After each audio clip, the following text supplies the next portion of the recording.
majority caucus, that is the MPP, now coming to the minority caucus. Was the minority caucus now taking a majority seat? Because saying, anyway, Yane, the Minister for Trade and Industry, and the MP for Adansia Suka constituency, KTM1, and you can come up. Honorable, Akwabenyumbe. Now, honorable, wait a minute, me from minority member, some majority member, where do you stand now?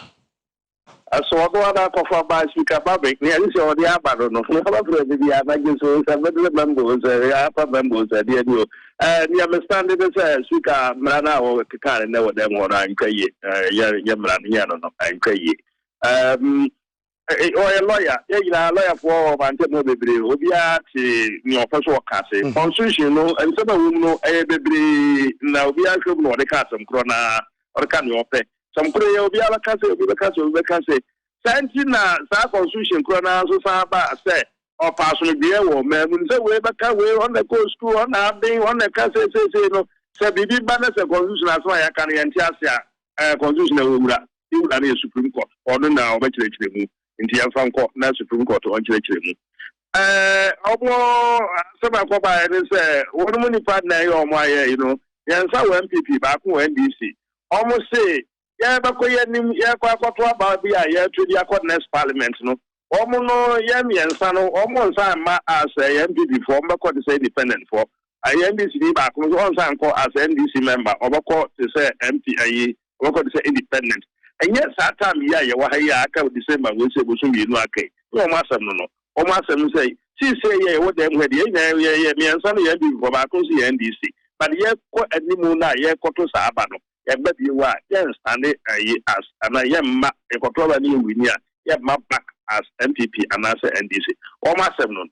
Yeah, seven say, constitution can say, well, but it's our party, Diano, within the, parliamentary system, who vacate seat, So, okay, and just say, who say about my clock, yeah, seven say, she say, they say, make it, say, number say, my sorry, the percept, me quite independent in the year, my guy, and to about MPP, me and you cratted, MPP cratted, the other could you, 6 years or Chinamenda, but see how they call parliament, the independent, and no number say my vacating the seat about the constitution now to my vacatia will be any problem. But said, yeah, constitution the canon in my, there be ultimately declares on my independent. What the son of Agria, okay, yeah, the matter, they are Supreme Court, moment. And I got to that if I know, I declare more also more freedom was at the end. Because all the new presentation, they are no more representing them. I do get you all my independent, so more. Since or since say no, about the KT 6, and that's where all the KT 6. Exactly. You can't come there as you can't come there as independent, you can't come there as anything. Exactly.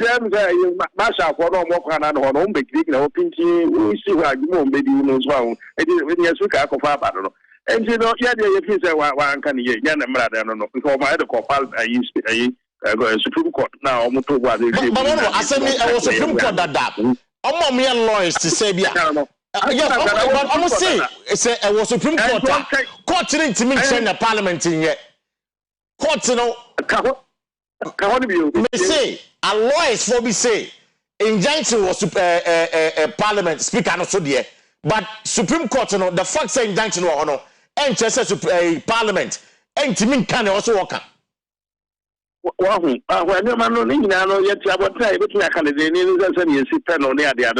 No, and yes, straightforward. So, yet, maybe I say, so when you have some court after, like I say, injunction, if you say, just a court number order and sign an injunction, if you say, I can't hear Pebia, and then the Supreme Court, woman, the court can see a power.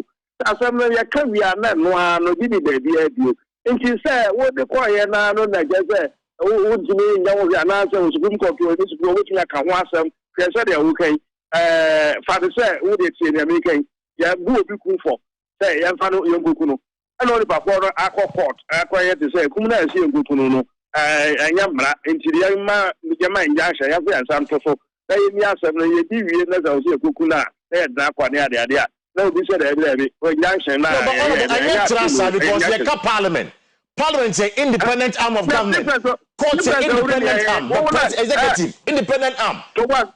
A parliament is the other can hear any pamphano. I'm not a general. Our parliament is here to any pamphano. But the pamphano is how can that be? What are already a pamphano, Yavanto, let's go on in Kanye. Matthias, Master American say. This is a matter of the highest importance. Right. And so, the partner, I declare almost over 2 more years. One constituency after Obama or more Martina Parliament was the most for constituency with the money representation of Parliament. And worship her. And she said, Supreme Court, the background was a woman concept. As a credit, that's what we said, Supreme Court almost the agro, almost what in Tantam Nan or Macano Maca. I didn't know to make a crowd and Supreme Court carry enough in your own year. Is it say Majatum some more minority seats or Majatum? We are some minority for. We are to them. You speak about the upper on the bush and when is one of father. So Supreme Court carry no carry no. Oh, you got them. What's say one call parliament to be him. And this Supreme Court that majority side since we are now here over them will be one. Then you are not being fair to the role of this country. You vote for parliament. We are minister. More minor. But we are wrong. We are minister. We are Menoka. About 7:30. I could wait. Let's be table ministry. Mayagma. Into Yagma, the Maya Pamanka, Yagma, and Kanye. Also, we are minister of parliament. But as an MP, a committee sits in the day. And brother Babel, so we now affect it.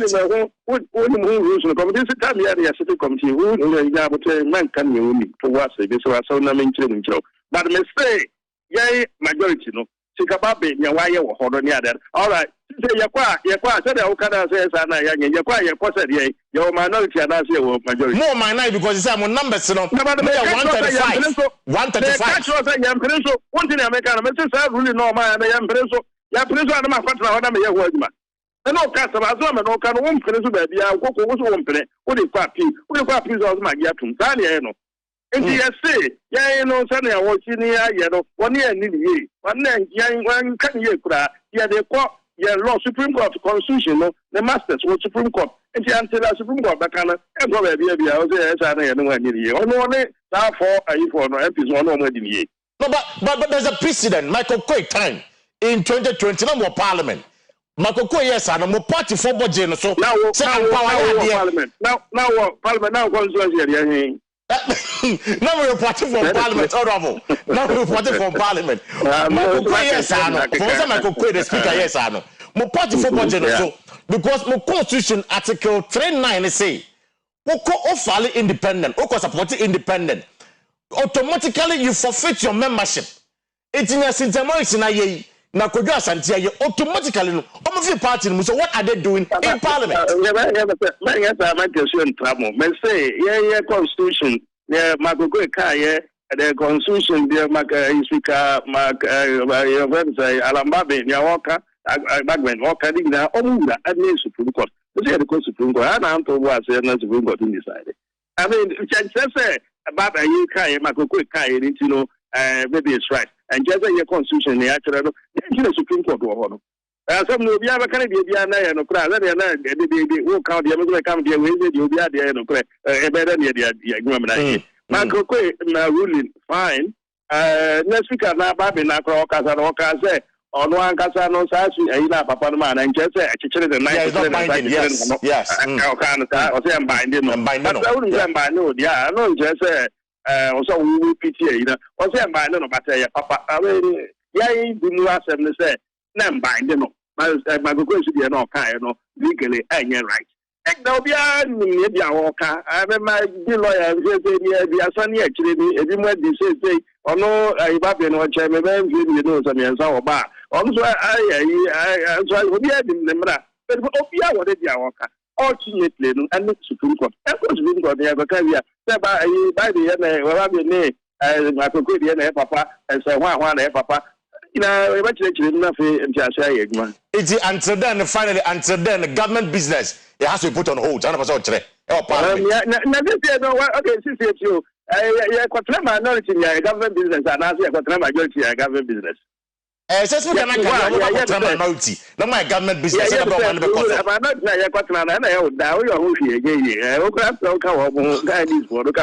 The way I'm sitting where they can get again.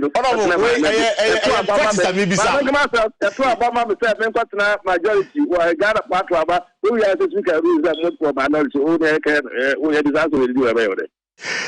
Honorable, may I say name right? That's the member of parliament, Edma Adansasukwa constituency, KTMon, or a minister responsible for trade and industry. He is clear in his mind, saying, Abamba Binayeno.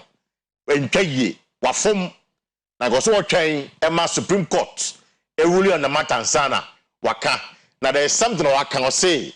And yet, there, as far as this ruling stands, and yet, there NPP caucus no more parliament, on the parliament. There be until then, on parliament. Now, when you see, now go say parliament at not parliament that I share a year Tuesday. Say Tuesday and on mobile. It's the information I'm picking from parliament. Very simple, sir. The now majority caucus, just NDC for no, and for those who don't know, NDC 137 of parliament, NPP together with independent candidates from MP no 138.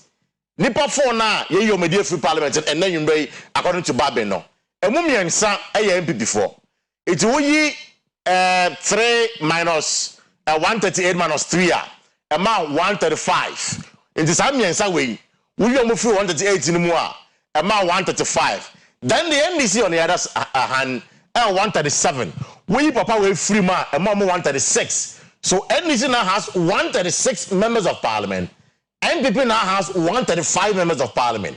What it means is that the NDC now automatically a majority in parliament. And see that the first time in the history of this country, very unprecedented. It means see Ghana Bakosem da until today. The 8th parliament, the hang parliament, that is what has given you.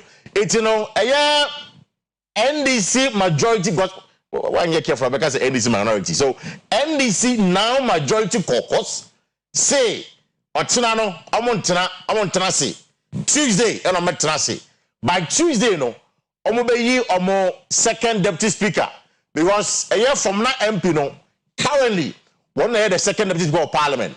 Yeah, the DFU parliament there, that position is vacant. And I'm picking from the grapevine, say, it is likely, say, Haruna Idrisu, or may Haruna Idrisu, the second deputy speaker of parliament. It is a Supreme Court, quickly. Monday, one year no man tentam, no Monday when Tenasem no so, and year 1212 pay. It means that on Tuesday, when MPs return to parliament, and also we call parliamentar, the NDC now majority caucus no NDC is our parliament no omobeyi Haruna Idrisu as the second deputy speaker of parliament. That is the information I am picking from a year parliament and then you bring it. This is the breaking news. Speaker of parliament, MPs 4 we declare seats vacant. Said they are no longer members of parliament. Because Omoba parliament in the name of a certain people, Oba in the name of MPP, and also for MPP and the Konako representative. And the Ghana's constitution is also very clear. It says 60 days to a major election, you can't do a by-election. 60 days. Because ordinarily the constitution will say that say there is when there's a vacancy in parliament or say a by-election. Again, Ghana manager say it was 60 days to an election. You can't conduct a by-election. We are just about 51 days to an election. It's you were within the 60 days, Like 61 days and now 70 days a year. Then you can say there could be a by-election. But we know say there were 51 days, which means that the constitutional threshold there will not be any by-election until December 7. In terms of and then if you just join, the breaking story is that Speaker Alban Sumana Kingsford Babin will declare 4 seats vacant in Parliament. Says Hanipa 4 no, and he said Omutra Parliament as MPs. Memphis Central MP, Sohum MP, Aguna West MP, and Fomena MP. Hanipa 4 way, Ebisha 4, and Yadia, Omeba Parliament BM. And we just had an interview where the MP for Adansi Asokwa and a Minister for Trade and Industry, Katie Hammond, is very clear in his mind. This is the campaign trail.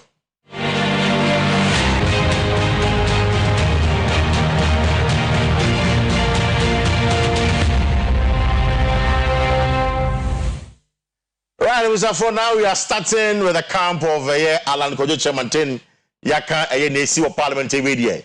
You know the camp of Alan Kojo John Chairman or Ashanti region or the caravan tour no. Then share videos we put it together. And in same your case, Ghana baby aba do no.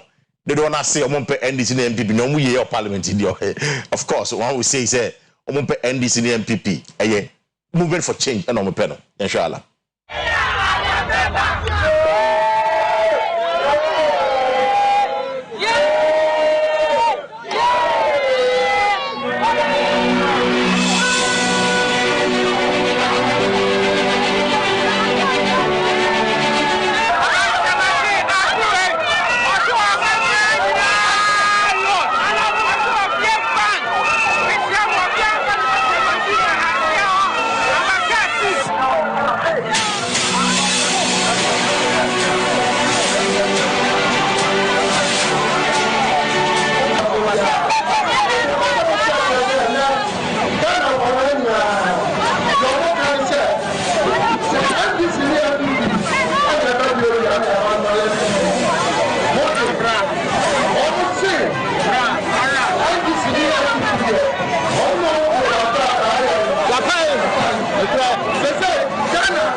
Mukra and Yahu. You said, almost said that for Bromana Nano.